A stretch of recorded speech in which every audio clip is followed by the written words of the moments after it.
toujours, vous savez que la médecine du sport, les médecins du sport s'occupaient il y a quelques années de ça, la prévention et la prise en charge de l'athlète. Notre spécialité s'est élargie au sport de loisirs et à l'enfant. Et depuis quelques années, depuis 5 ans, il y a une consultation de sport santé pour la prise en charge des sujets malades, des patients présentant souffrant de pathologies chroniques. Alors, facteur de risque majeur qui, sur le plan mondial, est la sédentarité. Le mot sédentarité vient du mot grec sédéré, qui veut dire ce que vous êtes en position, ce que vous faites actuellement, vous êtes en position assise. C'est l'état dans lequel les mouvements sont réduits au minimum et la dépense énergétique proche de celle de repos. La sédentarité, c'est aussi un comportement passif, c'est-à-dire regarder la télévision, être en face d'un micro, d'un ordinateur, téléphoner, c'est ce qu'on appelle ça un comportement sédentaire. C'est-à-dire c'est une réduction du mouvement, réduction des mouvements avec une faible dépense énergétique. La sédentarité aussi, c'est une activité physique modérée, moins de 30 minutes par jour. C'est considéré comme sédentarité. Vous savez qu'actuellement, un sujet adulte passe plus de 3h30 en position assise devant un écran, ce qui est néfaste pour un état de santé. Alors, ce facteur de risque majeur représente la première cause de mortalité mondiale non transmissible, évitable, on peut éviter, et c'est le deuxième facteur de risque en Europe, après le tabagisme. La sédentarité fait autant de victimes que l'obésité. La sédentarité fait plus de victimes que le tabagisme. La position assise tue plus que le tabagisme.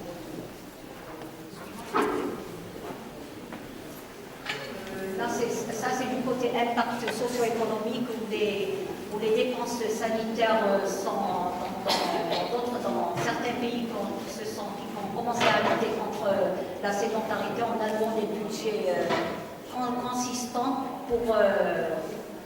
par la mise en place par la promotion de l'activité physique. Ça, c'est les facteurs, la sédentarité comme facteur de risque majeur.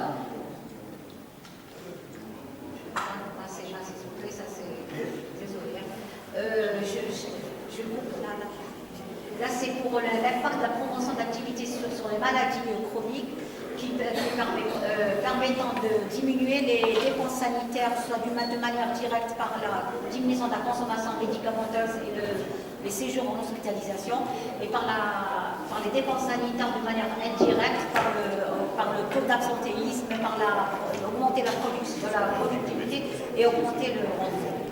Et ça, c'est pour faire de la promotion d'activité physique, donc un petit mot de puissance, et tout mouvement corporel produit par la contraction musculaire. C'est entraînant une dépense d'énergie supérieure à celle de revenu.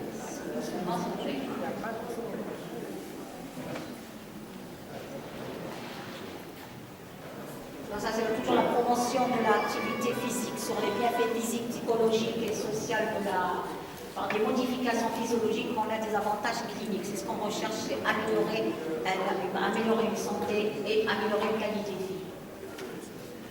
L'activité sportive, ça c'est dans un cadre codifié, organisé. Ça c'est classé en quantifie l'activité physique en mètres.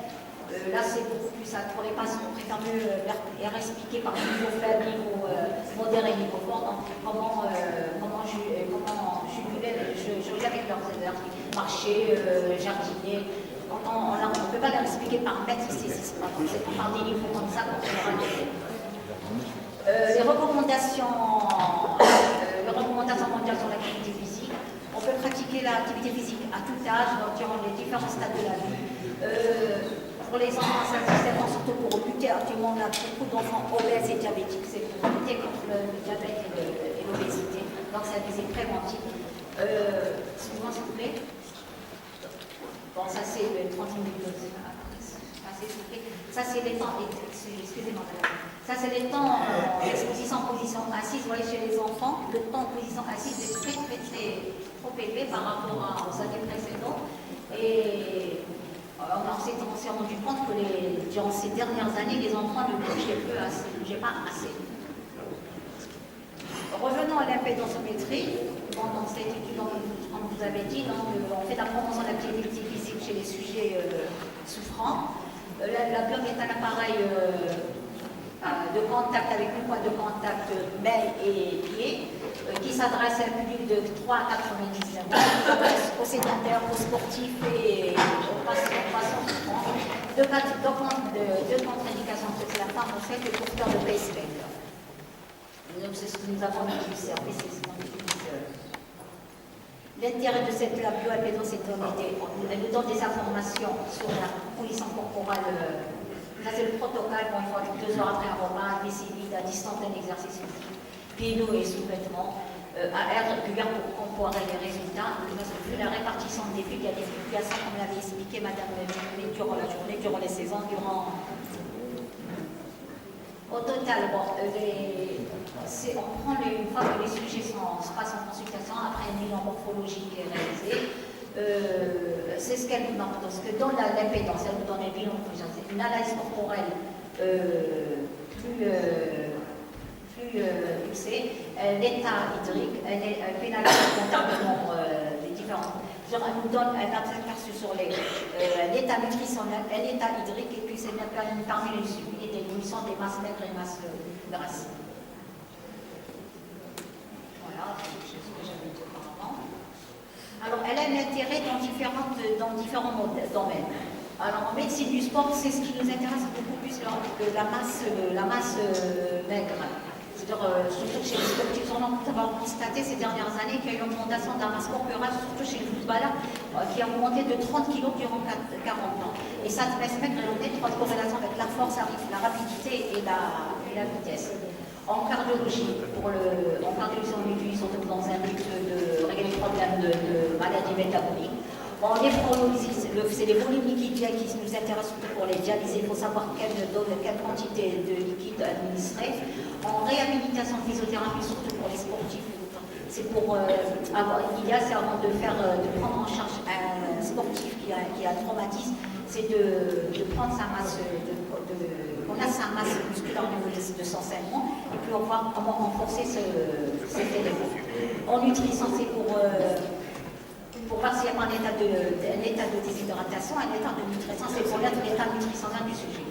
Et pour la surveillance des lymphonodes, surtout en oncologie, la fédensmétrie et l'étude de la masse est très très étudiée au niveau surtout en oncologie infantile, on surveille les enfants par la surveillance de leur état nutrition en améliorant la masse maigre. Alors, matériel et méthode, l'étude porte sur 249 consultants, ce sont des patients souffrants en sport santé, dont 104 hommes et 147 femmes. C'est une étude rétrospective étalée sur 3 ans. L'âge moyen est de 55 ans pour les hommes, avec la défense 18 ans, avec un écart-type de 18 à 82 ans, et 47 ans pour les femmes, avec un écart-type de 18 ans, 76 ans. C'est pas du temps. Matériel utilisé en lactose pour mesurer la taille, éventuellement c'est pour le périmètre abdominal, et la bioimpédancemétrie pour la composition corporelle. Les 249 mobilisés d'une consultation spécialiste pour niveau du service avec un examen d'état de CGM, mesure la taille du périmètre abdominal et le résultat. La répartition selon l'âge, l'âge moyen est de 55 ans et de 45 ans. Je ne préfère plus dire de pas. Désolée. On voit qu'il y a un bon pourcentage de jeunes, moins de 55 ans. Il y a des avec un peu plus. À chaque tranche d'âge, on voit qu'il y a le nombre augmente, le nombre de diminue. Et c'est les femmes qui se présentent beaucoup plus, parce que peut-être c'est un problème d'esthétique, bien sûr. Voilà. Allez-y, madame.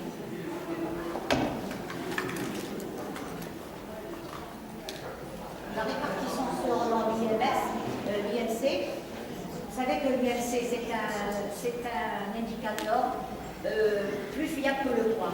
Bon, c'est vrai, il ne permet pas de distinguer la masse grasse,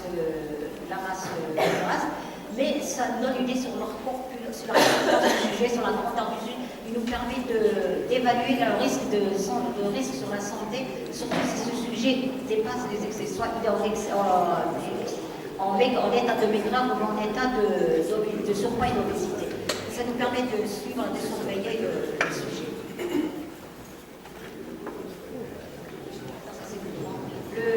La répartition selon le tour de taille, vous savez que le tour de taille associé, le tour de taille associé à l'INC, c'est des niveaux de risque associés. On peut avoir des risques élevés, des risques accrus en fonction des risques élevés, des risques très élevés en fonction de l'augmentation de l'INC et du périmètre abdominal.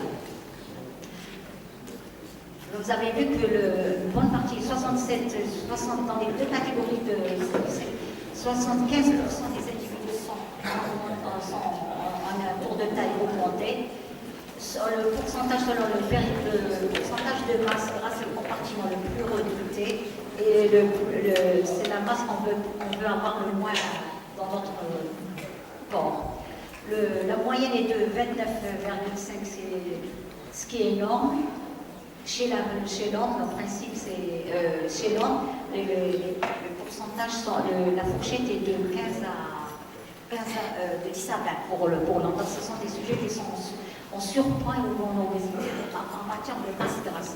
Et chez la femme, 41% là, les femmes sont en obésité, sont en stade d'obésité. La répartition selon la surface de graisse viscérale. Là, c'est très important d'avoir en tête la surface de graisse viscérale. Ça nous permet de connaître une distribution, cet excès anormal de la masse grasse qui se distribue anormalement au niveau de l'abdomen. Et quand elle est supérieure à 100, c'est un risque d'exposer à des risques de santé. Vous avez vu il y a un bon nombre de personnes, de patients qui ont plus de 100 centimètres carrés, représentant quand même 75% et 88% pour la femme. Le rapport taille et hanche, ça on prend la taille, le périmètre de la taille sur le périmètre de la hanche, et puis ça nous oriente vers une répartition aussi androïde ou gynoïde. Et là, on avait vu que même chez la femme, la distribution est devenue beaucoup plus androïde qu'elle était auparavant gynoïde. Ça, c'est la répartition selon les pathologies. On a reçu beaucoup de cartes tendues, de diabétiques, syndrome métabolique, c'est un sujet, un périmètre abdominal, un IMC augmenté. Il y a trois facteurs qui rentrent en jeu dans soit l'hypertension associée ou il y a le diabète associé. Alors, vous avez vu, c'est la composante du syndrome métabolique, la composante de maladie métabolique, comme l'hypertension, le diabète et le syndrome métabolique, le syndrome métabolique inclut les dyslipidémies sur le plan biologique, les pathologies digestives et cardiovasculaires, il y a un bon nombre, pathologies pulmonaires, il y a l'asthme, les BPC, les bronchopathies pulmonaires. Quand je dis autre, il y a beaucoup de dysthyroïdie chez la femme. C'est des problèmes hormonaux. Alors, discussion. Avantage, cette étude nous a permis d'évoluer avec précision la composition corporelle de notre échantillon, une estimation de l'état de nutrition. Il n'y a pas de différence significative entre les hommes et les femmes en matière de déséquilibre de la composition corporelle. À surcharge pondérale égale, les femmes sont beaucoup plus obèses que les hommes. Une prédominance d'une obésité androïde. Androïde, c'est une répartition au niveau abdominal, c'est viscéral, entourant les organes, ce qui est un risque pour un état de santé. La prédominance masculine du syndrome métabolique, syndrome TCIR. Alors, les combinants, on a un échantillon insuffisant, ça nous fait seulement 3 ans, et les gens ne sont pas au courant qu'il y a une consultation de sport santé, ça commence à se développer. Les données manquantes, c'est pas tous les dos sur la carte, on prenait tous les TT sur le périmètre abdominal, et il y avait des bilans biologiques incomplets. Et on n'a pas de retour. Sur les 200 et quelques patients, on a eu 21% de retours qui sont revenus chez les hommes et 16% chez les femmes. Alors je ne sais pas, soit ils croient uniquement à froid, soit ils se focalisent sur le poids uniquement, ils n'assimilent pas ce que c'est l'importance de la composition corporelle. Je ne sais pas ce qu'il y a. Je vous prie d'être indulgent avec eux parce que c'est une étude préliminaire. L'importance de l'impédance dans une consultation sport santé, par le sport santé, dans toute consultation, quelle que soit la discipline médicale considérée. La sensibilisation médecin-patient sur la mesure de cette condition afin d'améliorer l'état de santé, permettre un suivi nutritionnel, prise en charge de l'hygiène de vie afin pour améliorer la qualité de vie. Ma santé soutient, ma santé j'en prends soin. Vous avez vu l'exemple de cette personne âgée.